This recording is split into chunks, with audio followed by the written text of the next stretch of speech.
এখন এই ইন্টারনেটের সময়ে, এই টিভি সিরিয়ালের সময়ে, এই মুঠোফোনের সময়ে আমরা কি ক্রমশ সেই দৃশ্য হারিয়ে ফেলছি? আমরা আজকের বিতর্কে আমরা সেই উত্তরই খুঁজব। বিতর্কের আজকে পক্ষে এবং বিপক্ষে যারা বলবেন তাদের সাথে আমরা পরিচিত হয়েছি। আমি একটু নিয়মাবলী বলছি। দুপক্ষ থেকে প্রতি বক্তা মোট 6 মিনিট করে বলার সময় পাবেন। প্রথম 4 মিনিট বলার পরে ওয়ার্নিং হবে, একটা বাঁশি, তারপরে 2 মিনিট দুটো বাঁশি, তারপরে তাকে মাইক্রোফোন ছেড়ে দিতে হবে। দুপক্ষ বলা হয়ে গেলে প্রতিপক্ষ থেকে একজন করে আজকের বক্তব্যের সারাংশটুকু তুলে ধরবেন এবং সেটা কে বলবেন সেই পক্ষ থেকে আপনারা নিজেরা ঠিক করে নেবেন। আর আজকে যারা শ্রোতা আছেন, দর্শক আছেন, তাদের ভূমিকাটাও কিন্তু কম নয়। তারাই কিন্তু আজকের বিচারকের ভূমিকায়। সম্পূর্ণ বক্তব্য বা বিতর্ক শেষে আপনারাই বলবেন আজকের জয়ী দল কোনটা। আমরা বিতর্কে যাব, তার আগে দেখব একটি নৃত্যানুষ্ঠান।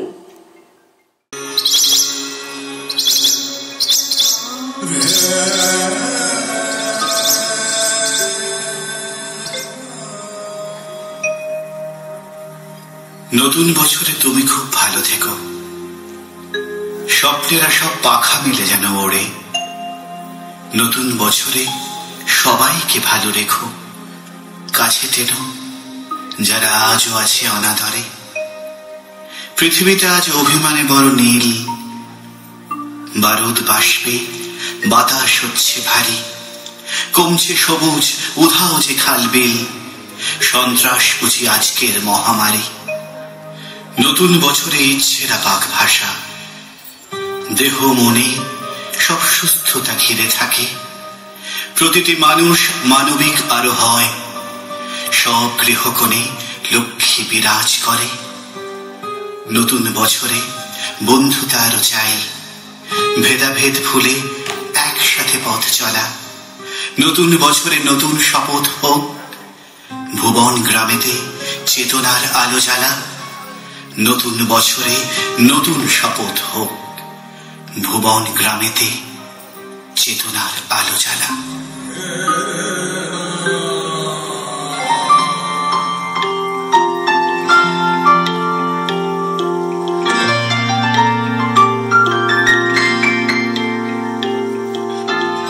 এসেছে নতুন ভোর, এসেছে নতুন ভোর, চৈত্রের পারে সূর্য দিয়েছে আগামীর দ্বারে। এসেছে নতুন ভোর, চৈত্রের পারে সূর্য দিয়েছে আগামীর দ্বারে। উল্টাতে হবে পুরনো খাতা, উল্টাতে হবে পাতা পুরনো খাতায়। সবার ভালো হোক নতুন পাতায়।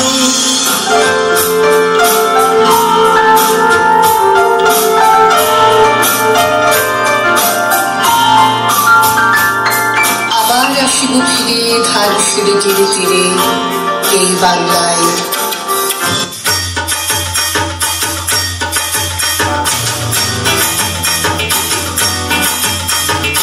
আইলো আইলো আইলো রে রঙে ভরা বৈশাখ আবার আইলো রে। আইলো আইলো আইলো রে রঙে ভরা বৈশাখ আবার আইলো রে।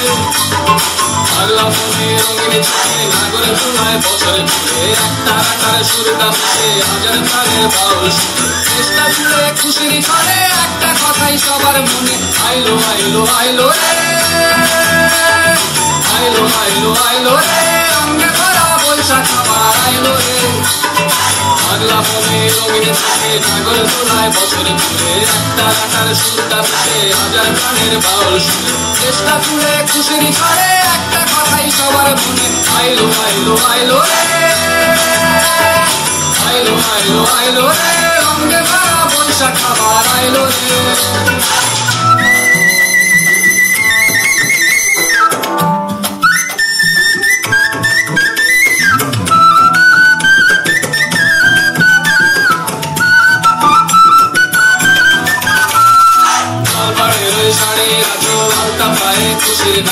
ইলিশে ভাজা পান্তা খাওয়া সব বাধা আজ তুলছে ভাবে পারলাম মনে খুশির দিনে বৈশাখী রং লাগলো প্রাণে আইলো আইলো আইলো রে আইলো আইলো আইলো রে রঙে ভরা বৈশাখ আবার আইলো রে আইলো আইলো আইলো রে রঙে ভরা বৈশাখ আবার আইলো রে গাছের ডালে আমের মুকুল আকাশ মেঘে সাজলো নতুন হালকা সব হিসেবে শেষে আসলো বছরে নতুন বেশে একবারেতে সব বাঙালি খুশির মেলায় দেশটা হাসে আইলো আইলো আইলো রে আইলো আইলো আইলো রে রঙে ভরা বৈশাখ আবার আইলো রে বাংলা ঢোলে দিলাম গা দেড় কেটে তাকে তা হিতা কেনে দা কেনে দা কেনে দা তা কেটে তাকে কেটে দা তা কেটে তাকে কেটে দা তা কেটে তাকে কেটে দা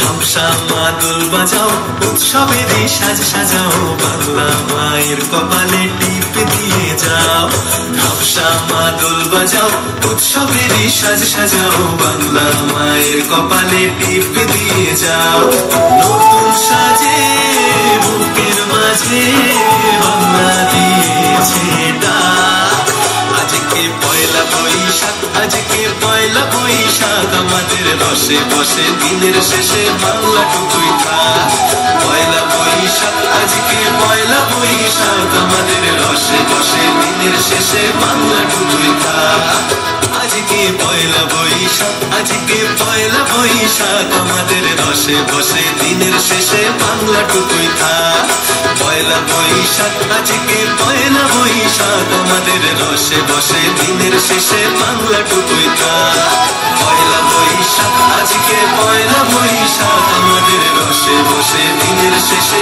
বাংলা টুকুই থাক পয়লা বৈশাখ আজকে পয়লা বৈশাখ আমাদের রসে বসে দিনের শেষে বাংলা টুকুই থাক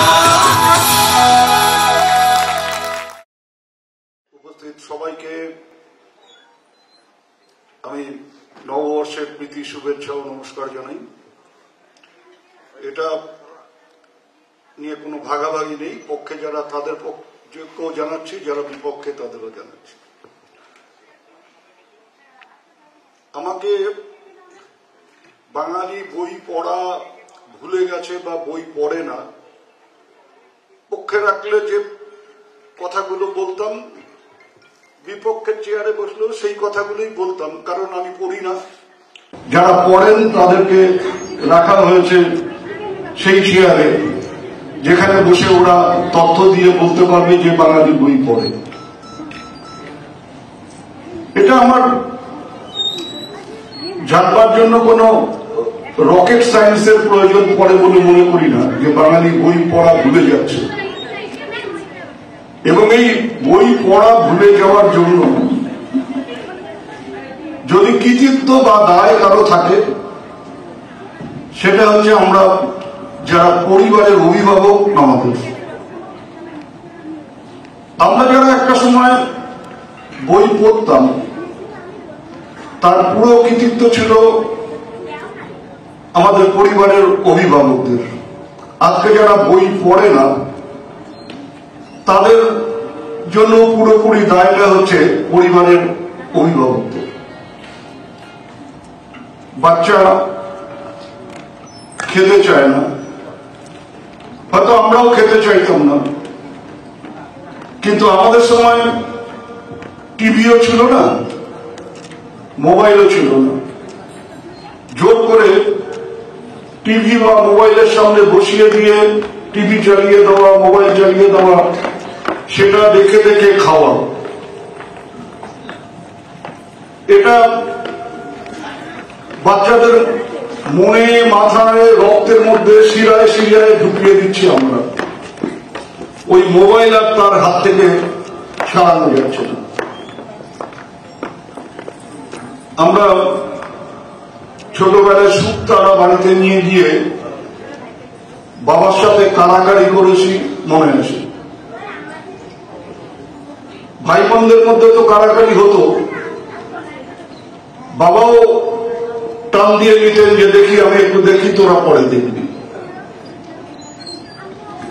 একটু যখন পাকা হলাম তখন তো স্কুলে প্রতিযোগিতা ছিল, রাতে শুয়ে এখন যেমন লুকিয়ে অন্য বই পড়া হয়, ফেসবুক পড়া হয়। আমরা স্বপন কুমারের বই পড়েছি একটা সময় 7, 8, 9, হয়তো 9-এও ছেড়ে দিয়েছি। তখন বুঝতে পারতাম যে স্বপন কুমারের বইয়ের রহস্যের রটাও নেই, কিন্তু 7, 8-এ যখন ছিলাম তখন তো প্রতিযোগিতা ছিল বন্ধুদের সাথে, কে কটা বই পড়তে পেরেছি। একদম টিক দিয়ে রাখতাম, পড়ি না পড়ি খানিকটা বানিয়েও বলতে হতো যে দেখো আমি এতগুলো পড়েছি। আবার বাড়িতে যাতে কেউ টের না পায় সেই বই প্রকাশ্যেও আনা যেত না, বালিশের নিচে রেখে পড়তে হতো। পরে প্রজাপতি পড়েছি, বিবর পড়েছি, রাতভর বৃষ্টি পড়েছি। পড়ে মনে হয়েছে যে একটি অশ্লীলতা। আজকের প্রজন্মকে যদি প্রজাপতি, বিবর, রাতভর বৃষ্টি দেওয়া হয়, ওরা বলবে যে এটা কোনো অশ্লীলতা হলো, এটা কোনো বড়দের ব্যাপার হলো। এর চাইতে অনেক অনেক বড়দের ব্যাপার আমরা ফেসবুকের মাধ্যমে জানতে পেরেছি। কাজে একটা যে আকর্ষণ, বইয়ের প্রতি আকর্ষণ, বইয়ের প্রতি নেশা, জানবার নেশা, সেটা উড়ে গেছে। এখন কিছু জানতে হলে চটজলদি গুগল সার্চ করে নিচ্ছি, সেখান থেকে নির্যাসটুকু নিয়ে গিয়ে বক্তব্য ঝাড়ছি, কিন্তু গভীরে প্রবেশ করতে পারছি না। অর্থাৎ আমাদের যে জানবার ইচ্ছেটা, জানবার জন্য যে একটা মানসিকতা, সেটা আমাদের নষ্ট হয়ে গেছে। সেটা নষ্ট হবার ক্ষেত্রে আমাদের সমাজ দায়ী, আজকের আধুনিকতা দায়ী। সেই জায়গার থেকে যদি আমাদের বেরিয়ে আসতে হয়, বেরোতেই হবে। ফেসবুকের প্রয়োজন আছে, সোশ্যাল মিডিয়ার প্রয়োজন আছে, কিন্তু বইয়ের পাতা বাদ দিয়ে জীবন চলতে পারে না। এবং সবচেয়ে দুঃখের কথা, আজকে সেলুনে খবরের কাগজ রাখা হয় না, আজকে চায়ের দোকানে খবরের কাগজ রাখা হয় না। বই পড়া তো দূরের কথা, আজকের প্রজন্ম খবরের কাগজটা পর্যন্ত পড়ে না।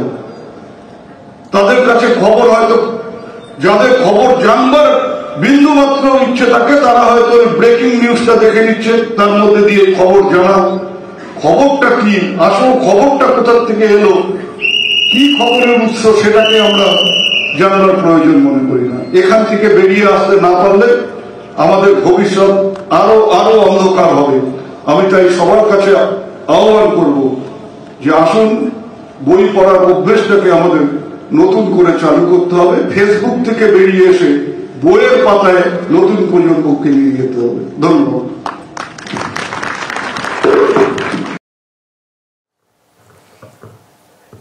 শুভ অপরাহ্ন।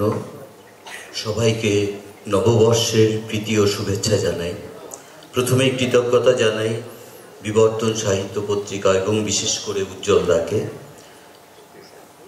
বাঙালি এখন বই পড়ে না, এই কথার সঙ্গে আমি শুধু সহমতই নই, তার সঙ্গে একটা সংযোজন করে দিতে চাই। এবং আমার বিপক্ষের বন্ধুরাও কিন্তু আসলে তাদের বক্তব্যে সেটা স্বীকারও করে নিয়েছেন। সেটা হলো যে বাঙালি আগেও কখনো বই পড়েনি, এখনো বই পড়ে না।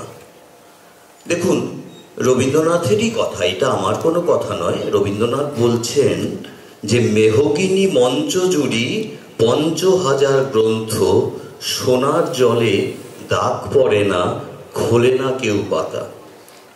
অর্থাৎ বই তো প্রকাশ হয়, বই লাইব্রেরিতে আমরা তাকের মধ্যে সুসজ্জিত অবস্থায় দেখি, কিন্তু কতজন পাঠক আছে? একটা সময় ভাবুন তো, বাঙালি বই পড়তেন।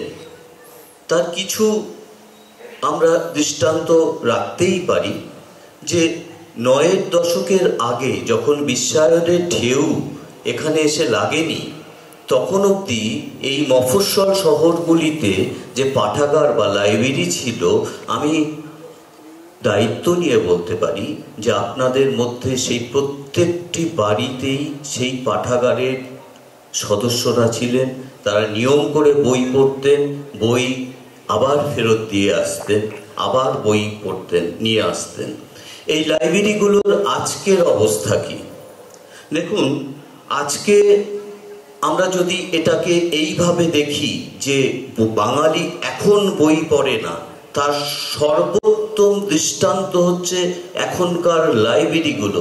আপনারা বলুন তো, আমার বিপক্ষের বন্ধুরা বুকে হাত দিয়ে বলুন তো আপনারা, যে আপনারা এখানে যে লাইব্রেরিগুলো রয়েছে সেই লাইব্রেরিগুলোতে কজন পাঠক যান? আপনারা রেজিস্টার খাতাগুলো খুলে দেখুন যে আগে কতজন পাঠক আসতেন এবং বর্তমানে কতজন পাঠক আসেন।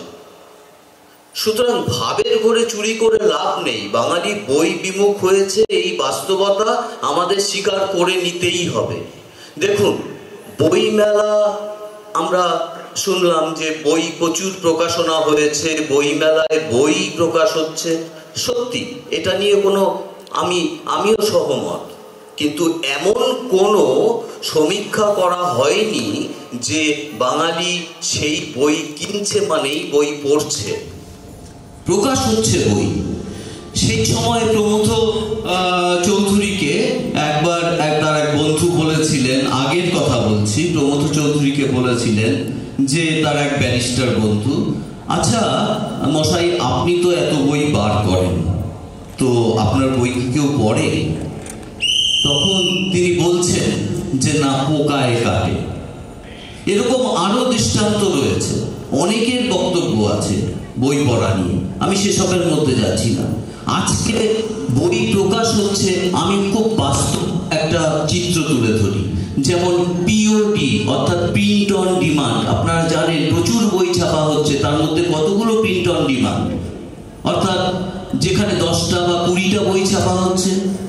যখন 1929 সালে প্রথম পথের পাঁচালী রঞ্জন প্রকাশ পুস্তকালয় থেকে বার করলেন সজনীকান্ত দাস, তখন সেই বইয়ের প্রথম সংস্করণের সংখ্যা ছিল 1100, এবং তারপরে যত সংস্করণ বেরিয়েছে সব 1100, এবং আগেকার যে বইগুলো প্রকাশ হতো, প্রকাশনা সংস্থা বইয়ের সংস্করণের সংখ্যা এবং তার সঙ্গে বইয়ের সংখ্যা উল্লেখ করতেন। আজকের দিনে হয়? আপনারা বলুন তো, যে বই কোন জায়গায় এসে দাঁড়িয়ে আছে? যে প্রচুর বই হচ্ছে, সেটা কয়টা প্রিন্ট অন ডিমান্ড বা কয়টা এই ভাবে আগেকার মতন করে যে প্রকাশ হচ্ছে সেগুলো, যে তার সংখ্যাটা উল্লেখ করা হচ্ছে। আমি যদি বিক্রিকেই ধরে নিই, আমি একটা কথা দিয়েই শেষ করছি শঙ্খ ঘোষের, এটা না বললে খুব অন্যায় হবে। সেটা হচ্ছে যে শঙ্খ ঘোষ বলছেন যে আমরা যে আদৌ পড়ছি না সেটা আমরা অনেকেই জানি না, মনে মনে ভাবছি আমরা পড়ছি, বইও কিনি আমরা, যেমন ভাবে কিনি আরো অনেক ভোগ্যপণ্য। আসলে পাঠক নেই, তবুও ভাবি পাঠক। এও এক মিথ, এও এক ভার্চুয়াল রিয়ালিটি। এই বাস্তব সত্যের ওপর আমরা দাঁড়িয়ে আছি। নমস্কার। যারা মঞ্চে আছেন এবং যারা দর্শক আসনে আছেন, প্রত্যেককে শুভ নববর্ষের আন্তরিক শ্রদ্ধা, নমস্কার এবং শুভেচ্ছা জানাচ্ছি। এই নববর্ষে বাঙালি এখন বই পড়ে না, এই ট্যাগলাইনের বিরুদ্ধে আমি অবস্থান করছি। প্রথমে একটা কথা বলি, অনেক বছর আগে কথা সাহিত্যিক অমিয় বসু মজুমদারের একটি সাক্ষাৎকার নিয়েছিলাম, তার কন্যার সাক্ষাৎকার সংগ্রহে সেটি আছে। সেখানে অমিয় বসুকে আমি প্রশ্ন করেছিলাম, যদিও প্রশ্নটা বোকা বোকা প্রশ্ন, যে বাংলা সাহিত্যের পাঠক কি কমছে? উনি আমাকে বলেছিলেন, কোন কালে বাংলা সাহিত্যের পাঠক বেশি ছিল হে ছোকরা? এ কথাটা এই জন্যই বললাম যে আজকে যে ট্যাগলাইনটা ঠিক করা হয়েছে যে বাঙালি এখন আর বই পড়ে না, তার মানে মনে হচ্ছে যে আগে বাঙালি প্রচুর বই পড়তো, হাজার হাজার বাঙালি, লক্ষ লক্ষ বাঙালি বই পড়তো, সারা বাংলা জুড়ে অজস্র অগণন লক্ষ লক্ষ কোটি কোটি বাঙালি পাঠক ছিল না, বইয়ের পাঠক সবসময় লিমিটেড। আমাদের এখন মনে হচ্ছে যে পাঠক কমে যাচ্ছে, সবাই ফেসবুকে ব্যস্ত, সবাই আত্মকেন্দ্রিকতা নিয়ে ব্যস্ত। এই বাইরের এই দেখাগুলো দেখে আমাদের অনেকের একটা ধারণা তৈরি হয়েছে যে বাঙালি বই পড়ে না। বাজে কথা। বাঙালি যারা পড়ার তারা পড়েন, খুঁজে খুঁজে পড়েন। শুধু মুদ্রিত গ্রন্থের ক্ষেত্রে কেন আসছেন? মুদ্রিত বইও পাঠক বাড়ছে, নিঃসন্দেহে মুদ্রিত বইয়ের পাঠক বাড়ছে, না হলে এত ছোট প্রকাশনা তৈরি হতো না। এখানে নীলাদ্রি দেবরা আছেন, ওদের একটা প্রকাশনা আছে, বিরক্তিকর প্রকাশনা, ওদের বই তো বিক্রি হয়। এবার কলকাতা লিটল ম্যাগাজিন মেলাতেও আমি দেখেছি ওদের বই বিক্রি হচ্ছে। ইবুক, পিডিএফ লাইব্রেরি থেকে লোক ডাউনলোড করে বই পড়ছে। আর বাঙালি ভারতবর্ষের প্রায় 28টি রাজ্যে 27টি রাজ্যে বাঙালিরা আছে, তার মধ্যে 21টি রাজ্য থেকে বাংলা ভাষায় পত্রিকা বেরোয়। সেখানকার বাঙালিরা কিন্তু পিডিএফে বই পড়ছে, ইমেইলের মধ্য দিয়ে ভালো ভালো বইয়ের সন্ধান তারা পাচ্ছে। নিরন্তর যারা পাঠ করেন, যারা পড়তে চান, তারা বই পড়েন। কারণ বই হচ্ছে আমরা যারা সৃষ্টিশীল মানুষ, বা সৃষ্টিশীলতার বাইরে আমরা যারা সো কল শিক্ষিত মানুষ, গ্রামের একজন কৃষক, তিনি যেভাবে জমি চেনেন সেটা তো আমরা চিনব না। আমি এখানে শিক্ষিত বলতে আমি এডুকেশনের কথাটা বলছি। আমাদের যাদের শিক্ষাগত উচ্চ ডিগ্রি আছে, আমরা যারা শিক্ষিত মানুষ, বই আমাদের শ্রেষ্ঠ বন্ধু। আমি আমার ব্যক্তিগত জীবনে বই আমার শ্রেষ্ঠ বন্ধু। আমি আমার জীবনের অনন্ত অজস্র বাধা বিপত্তি, সংকট, কষ্ট, দুঃখ, শোক, যন্ত্রণা, অপমান, আঘাত ভুলেছি বইয়ের হাত ধরে।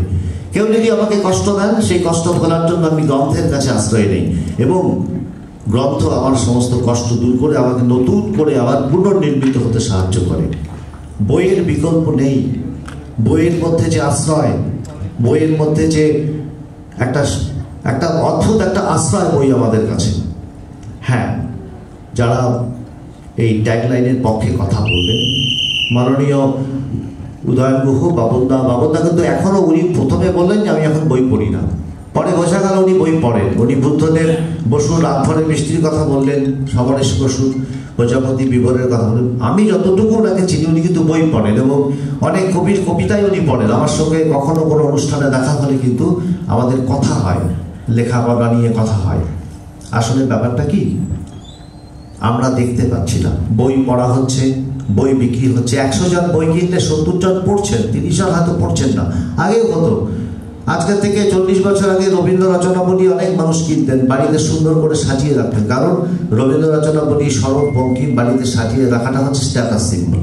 সেটা এখনো আছে, বাড়ি ভর্তি বই রাখা মানে স্ট্যাটাস সিম্বল। কিন্তু মানুষ বই পড়েন, কারণ আমাদের কাছে বইয়ের কোনো বিকল্প নেই।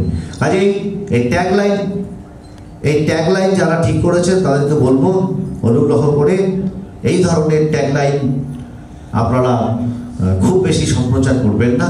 তাতে যারা নতুন করে বই পড়তে চান তারা বিভ্রান্ত হবেন। বই পড়া হয়, হ্যাঁ, মুদ্রিত বইয়ের বাইরেও তো এখন অনেক মিডিয়া বেরিয়ে গেছে। এখন বই শোনা যায়, এখন আমরা অডিও বুকসের যুগ চলে এসছে। নানা রকমভাবে মানুষ কিন্তু গ্রন্থ পড়ছে, নানা রকমভাবে পড়ছে। আমাদের দেখতে হবে বই পড়ার মাধ্যমগুলো কি, রকম ফেরগুলো কি। সবাই ভালো থাকুন। বই থাকবে, বই ছিল, বই আছে। শুভ নববর্ষ, শুভ সন্ধ্যা। পক্ষে যিনি প্রস্তাব উত্থাপন করলেন, আমরা সবাই জানি বাংলার অন্যতম সেরা বাগ্মী। তো তিনি গোটা বিষয়টাকে আমাদের সামনে একটু গুলিয়ে দিলেন। বই পড়া, বই না পড়া, সেসব নিয়ে যে বিতর্ক, তার মাঝখান থেকে একটা কথায় উনি একদমই আলোকপাত করলেন না, বাঙালি এখন বই পড়ে না। এই এখন শব্দটা ঠিক কখন, এটা যদি ভাবতে চাই তাহলে আমার মনে হয় আমরা পরোক্ষে স্বীকার করে নিচ্ছি, যেটা শ্রী উদয়ন গুহ বললেন যে ওনার ছোটবেলায় ওনারা বই পড়তেন, সেই সময়টার কথা আমরা স্বীকার করছি, ওনারা বই পড়তেন। তা কবে থেকে সেই বই পড়াটা ছেড়ে দিলেন? এই বই পড়া কবে থেকে ছাড়া হলো? এটা তো এমন নয় যে বিগত 34 বছর বই পড়েনি, এই 11 বছরে বই পড়ছে, বা 11 বছরে বই পড়ছে না, 34 বছরে বই পড়ছে, এরকম কোনো সময়কাল নির্ধারিত নেই। তো আমরা বই পড়া ছেড়ে দিয়েছি। আসলে আমার যেটা মনে হয়, এটা আমাদের একটা ভাবনা, একটা প্রথাগত ভাবনা। এই বিতর্কের বিষয়টা যখন নির্ধারিত হয়েছিল, আমার মনে হয়েছিল শ্রী উদয়ন গুহ ওই পাশে না এই পাশে বসবেন, কারণ স্রোতের বিরুদ্ধে উনি সবসময় কথা বলতে ভালোবাসেন। কিন্তু আমি দেখলাম যে উনি স্রোতের পক্ষে কথা বললেন, যে আমরা সবাই মেনে নিয়েছি, আমরা বই পড়ি না, উনি সে কথাগুলি বলে গেলেন। আমার মনে হয় এই স্রোতের বাইরে গিয়ে আমরা যদি একটু ভাবি, তাহলে বইকে আমরা মোটামুটি 3টে ভাগে ভাগ করে নিতে পারি। একটা পাঠ্য বই। এখন পাঠ্য বইকে নিয়ে যদি আমরা চিন্তা করি, তাহলে দেখবো যে এখনকার ছেলেমেয়েরা পাঠ্য বই সত্যি পড়ে না, স্কুলেও পড়ে না, কলেজেও পড়ে না, তারা নোট পড়ে, এবং আমি আমার মেয়েকে দিয়ে দিকে তারা বই পড়ে, তারা PDF পড়ে। পাঠ্য বই পড়ার যে ধরন সেটা বদলে গেছে, এটা একরকম। দ্বিতীয়, সঞ্চারিকা মণিমা মজুমদার যে কথাটা বলছিলেন, যে মা মাসিরা দুপুরবেলায় পান জীবনে জীবনে বই পড়তেন, সেই বই পড়াটাও বদলে গেছে। কারণ সেই বই পড়ার অভ্যাসটা তৈরি হয়েছিল ইউরোপিয়ান শিল্প বিপ্লবের যুগ থেকে, সার্কুলেটিং লাইব্রেরি এবং প্রিন্টিং প্রেসের হাত ধরে। বই পড়া থেকে বই দেখা, ম্যাটিনি শো, এবং তারপর আজকে দাঁড়িয়ে টিভির পর সোশ্যাল মিডিয়া, সামাজিক মাধ্যম, ফেসবুক, ইউটিউব। আজকে বই পড়া, যে এন্টারটেনমেন্টের জন্য যে বই পড়া, সেখানে দেবদাস হোক বা নিহার রঞ্জন গুপ্ত, যাই পড়ুক না কেন, এন্টারটেনমেন্টের জন্য বই পড়া, সেই বই পড়ার যে প্রয়োজন সেটা কমে গেছে অনেকটাই। কিন্তু তৃতীয় ধারার যে বই না পড়লে বাঙালির ক্ষতি, একটা গবেষণাধর্মী বই, মননশীল বই, যে বই না পড়লে বাঙালি তার বাঙালিত্ব হারায় বলে আমরা মনে করি, সেই বই পড়া আদৌ কমেনি।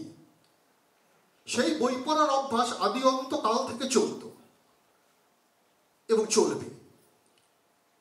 এখন এই বই তো আর সবাই পড়ে না। আমরা এটা বলতে খুব ভালো লাগে যে ভুখা মানুষ ধরো বই, ওটা হাতিয়ার। এখন সব ভুখা মানুষের হাতে যদি আমি রাহুল সংকীর্তায়ন থেকে আরম্ভ করে পার্থ চট্টোপাধ্যায়, দীপেশ চক্রবর্তী ধরিয়ে দেই, সেটা তো হাতিয়ার হয়ে উঠবে না, সেটা বোঝা হয়ে উঠবে। যেমন করে যারা ছবি দেখতে ভালোবাসেন, তাদের সবাইকে যদি সত্যজিৎ বা মৃণাল সেন বা ঋত্বিক ঘটক ধরিয়ে দেই, তাদের কাছে সেটা বোঝা হয়ে উঠবে। আসলে পপুলার লিটারেচার, পপুলার ফিল্ম, সেখান থেকে আমাদেরকে প্রকৃত অর্থে মননশীল বই, তার যে পাঠক, যেটা কমেনি, সেটার ওপর আমাদের আলোকপাত করতে হবে। সাধারণভাবে বই কারা পড়েন? প্রথাগত বুদ্ধিজীবী যারা রয়েছেন, শিক্ষক, অধ্যাপক, ডাক্তার, এরা পড়েন। তার পাশাপাশি রয়েছেন সমাজকর্মী, গবেষক, তারা পড়েন। এবং সেই পড়ার ধারাটা আজকের থেকে নয়, অনেকদিন আগের থেকে। ধরুন আমাদের একটা সাধারণ ধারণা আছে, আমরা অনেক সময় বলি, এই যে আমরা সচরাচর চলি, যে এই যে রাজনীতি করেন, রাজনীতিবিদরা আছে, তারা পড়াশুনো করেন না, তারা বই পড়েন না।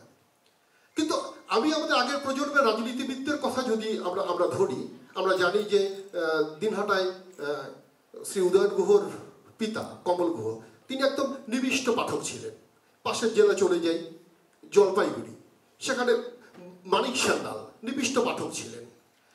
আলিপুরদুয়ার দেবপ্রসাদ রায় নিবিষ্ট পাঠক ছিলেন। আমি 3টে নাম বললাম, যে 3টে রাজনৈতিক দল থেকে। আসলে এই যে বই পড়া, সমাজকে জানতে গেলে, সমাজ বিশ্লেষণকে বুঝতে গেলে বই পড়তে হবে, বইয়ের কোনো বিকল্প নেই। সেই বই পড়ার ধরনটা এখনো আছে বলেই আমার মনে হয় এ কথা বলা দরকার। আমরা যখন বলছি যে ছাত্রছাত্রীরা বই পড়ে না, টেক্সট বই পড়ে না, আমার মনে হয় টেক্সটের বাইরে প্রচুর বই তারা পড়েন। আমার বিপক্ষে যারা বলবেন, রাজর্ষি এবং মাধবী আমার বিপক্ষের শিবিরে বসে আছেন, আমার মনে হয় তারা দুজনেই একমত হবেন যে তাদের ছেলেরা টেক্সটের বাইরে গিয়ে আজকের সমাজ, আজকের জীবন নিয়ে তারা প্রচুর বই পড়েন। এখন এই যে প্রচুর বই তারা পড়েন, সেই পড়ার পরিবেশটা তৈরি করতে হবে। মাধবীর ছেলে যেখানে পড়ে বা রাজর্ষির ছেলে যেখানে পড়ে, সেই পড়ার যে ইনস্টিটিউটগুলো, সেই ইনস্টিটিউটগুলো সে বৃত্তটাকে বাড়াতে সহায়তা করেছে। আর আমরা এই ছোট ছোট শহরে, আমরা যারা পড়াচ্ছি, আমরা যারা মাস্টারমশাইরা, তারা সেই বৃত্তটাকে বাড়াতে পারছি না। শ্রী উদয়ন গুহ যে দায়িত্বটা অভিভাবকদের হাতে দিয়ে গেলেন, অভিভাবকদের চেয়েও একটা বড় দায়িত্ব আমাদের শিক্ষকদের, যে আমরা বৃত্তটাকে বাড়াতে পারিনি, বৃত্তটা ছোট করে ফেলেছি। বৃত্তটাকে বাড়াতে পারলে বই মানুষ অনেক বেশি পড়ছে, সেটা আমাদের সবার সামনেই প্রতীয়মান হবে। সবাইকে ধন্যবাদ। নমস্কার। প্রথমেই আমি ঘন্টা শুনে ভয় পাচ্ছি, সেই আতঙ্কের কথা জানিয়েই সবাইকে শুভ নববর্ষের শুভেচ্ছা, প্রীতি এবং শ্রদ্ধা। আর বিবর্তনকে এইরকম একটা বিতর্ক আয়োজন করার জন্য বিশেষভাবে কৃতজ্ঞতা। বিতর্ক মানে বিশেষভাবে আলোচনা। আমাদের এখানে সকলেরই মতান্তর থাকতে পারে, মনান্তর হবে না। তো আমি বাঙালি এখন বই পড়ে না, এখানে বই শব্দটাকে কোট আনকোট সরিয়ে নিয়ে সাহিত্য চর্চা হিসেবে দেখছি। কেন বাঙালি এখন বই পড়ে না বললে, বাঙালি তো আফ্রিকার সেই অন্ধকারাচ্ছন্ন মানুষের মতন মানে অন্ধকার হয়ে থাকতো, ডাক্তার, ইঞ্জিনিয়ার, উকিল কিছুই থাকতো না। সেই পাঠ্যগত বই তো পড়ে। তো সাহিত্য চর্চার দিকে আসছি। তার আগে আপনাদের সবার কাছে ছোট্ট একটা গল্প বলে নিচ্ছি। গল্পটা আরব্য কাহিনী একটা। সেই কাহিনীতে এক রাজা আর এক হাকিম, এই দুইজনের মধ্যে একটা লড়াই, যে সবাই দেশের ওই হাকিমের এত অনুগত কেন। সে একটা বিখ্যাত বই লিখেছে, এবার রাজার সেই বই লাগবে। তো সেই বইটাকে নেওয়ার জন্য হাকিমের কাছে বারবার যাচ্ছে। হাকিম তো সেই বই দেবে না, কেন সবাই চায় সবাই আমার অনুগত থাকুক। তো সেইখানে তাকে মৃত্যুদণ্ড দিয়ে সেই বইটা নেওয়া হলো।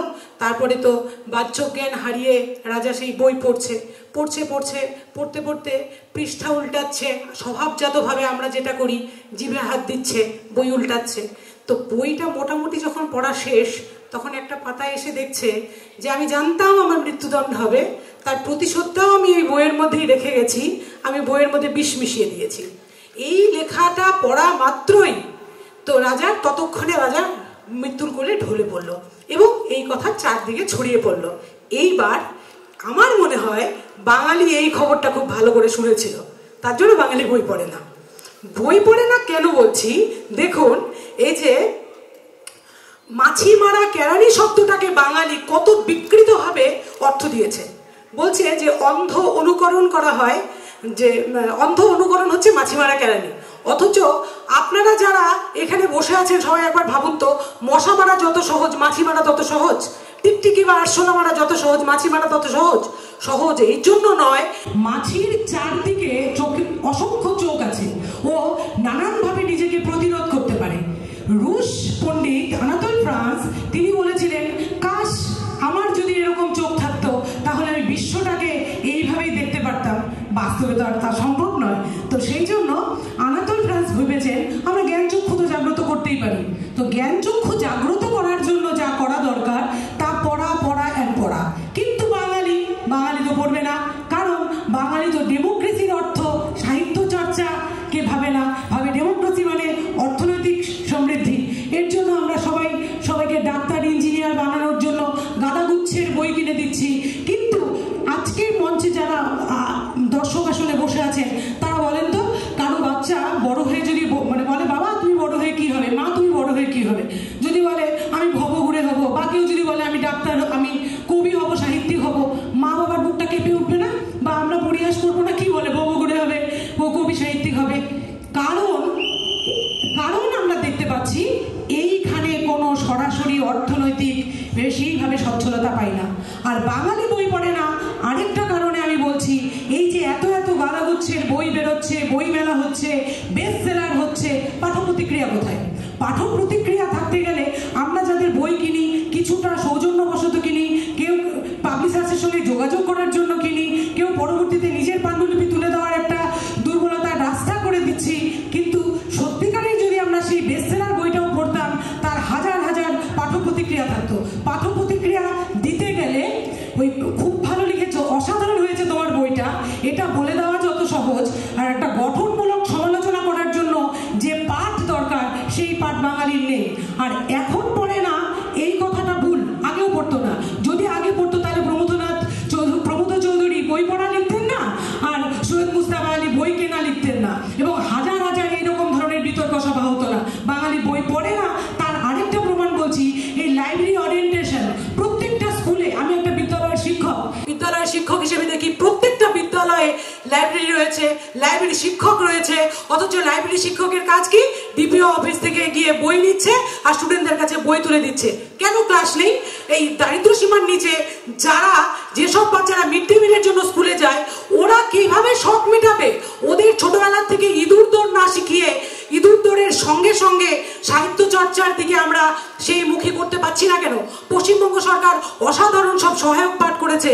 ক্লাস 6 থেকে 12 পর্যন্ত যেসব সহায়ক পাঠগুলো আছে সাহিত্য মনস্ক করার জন্য, কিন্তু আমরা টিউশন টিচাররা, আমরা বিদ্যালয়ের শিক্ষকরা তাদের নাম্বার পাওয়ার জন্য বলছি তুমি এই সারবস্তুটা পড়ে নাও আর সায়েন্সটা ভালো করে পড়ো। তো এই সব কথা আমাদের শেষ হবে না।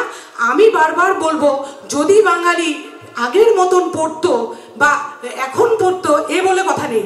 বাঙালি সমভূমির মানুষ, বাঙালি অলস, এবং বাঙালি যা দিনের পর দিন সভ্যতার সঙ্গে সঙ্গে তাল মিলাচ্ছে, যা যা আবিষ্কার করছে তা বাঙালিকে অলস করছে।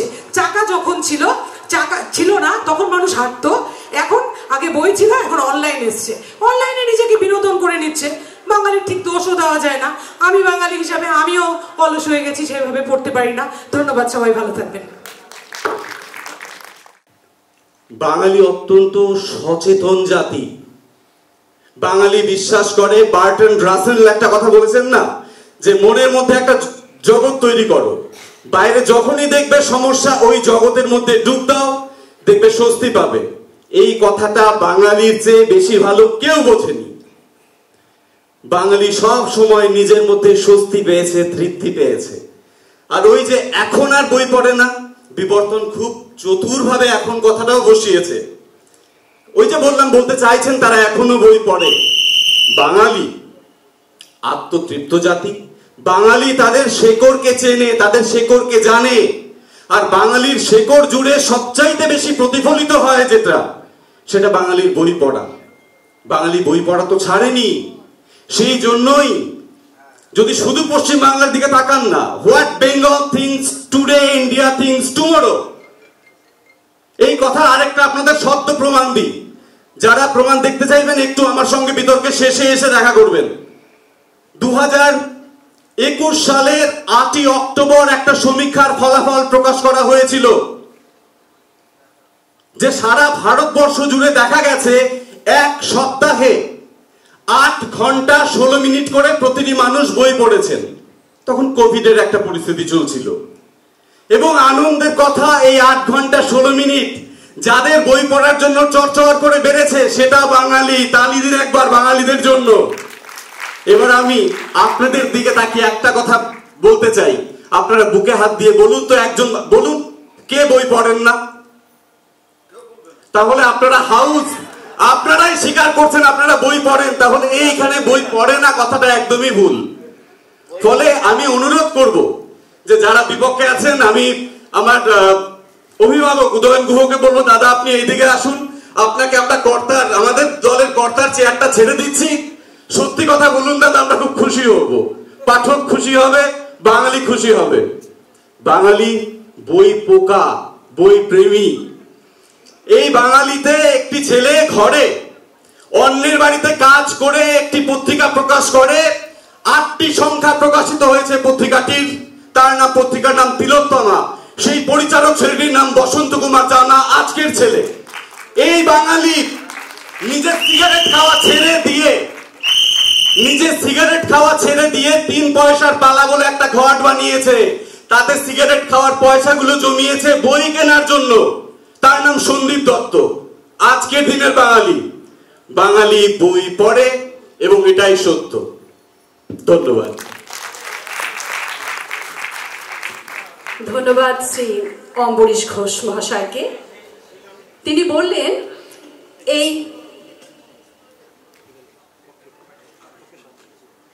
আচ্ছা, আমরা আমাদের পক্ষ এবং বিপক্ষের মূল বক্তব্য শেষ হলো। এবার পক্ষ এবং বিপক্ষ থেকে একজন করে সারাংশ বলবেন।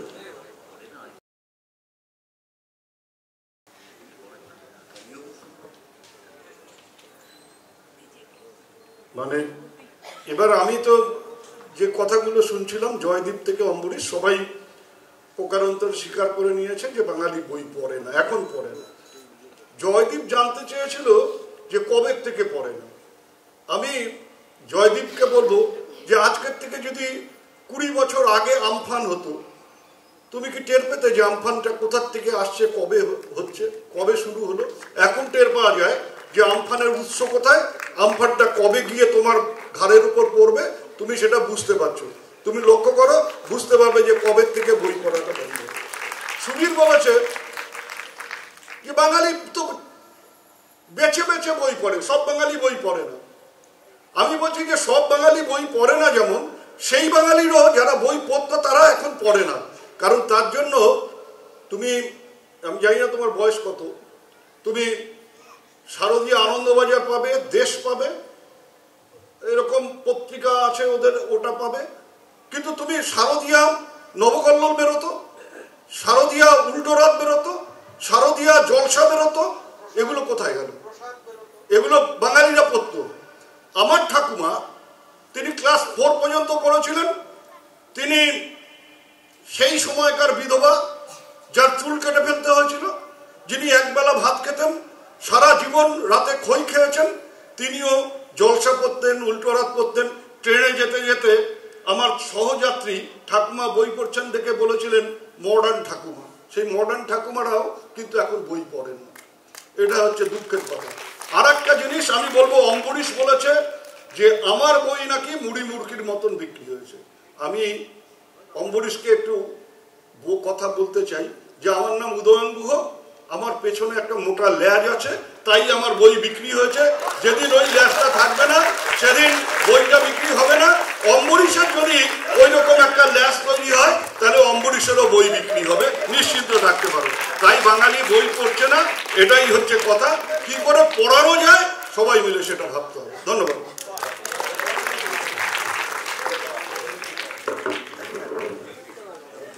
বিপক্ষ থেকে সারাংশ শুনবো আমরা। আসলে আমরা আজকে যতটা তর্ক করতে এসেছি তার চেয়েও বেশি আলোচনা করতে এসেছি, এবং আমার মনে হয় যে উদয়ন গুহ যেটা বলেন যে চলতি হওয়ার পন্থী। আচ্ছা, আপনারা যারা এখানে বসে আছেন তারা সবাই জানেন যে এই যে হলটায় আমরা আছি তার থেকে 5 পা দূরে একটি সিনেমা হল আছে। আচ্ছা, আপনারা কেউ বলতে পারবেন সেই সিনেমা হলে কোন ছবি চলছে? কেউ একজনের নাম বলতে পারবেন? কেউ একজনের নাম বলতে পারবেন? আমার মনে হয় না পারবেন।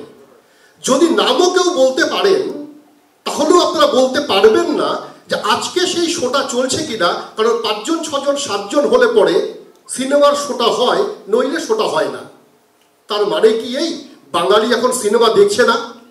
না, বাঙালি প্রতিনিয়ত হইচয়ে সিনেমা দেখছে, বাঙালি প্রতিনিয়ত নেটফ্লিক্সে সিনেমা দেখছে। আমি জানি আজকেও বাড়ি ফিরে রাজস্বী অন্তত 2টো সিনেমা দেখবে, নেটফ্লিক্স বা হইচয়ে। আসলে পড়ার ধরনটা বদলে গেছে। এই যে পড়ার ধরনটা বদলে গেছে সেটা আমরা মেনে নিতে পারছি না।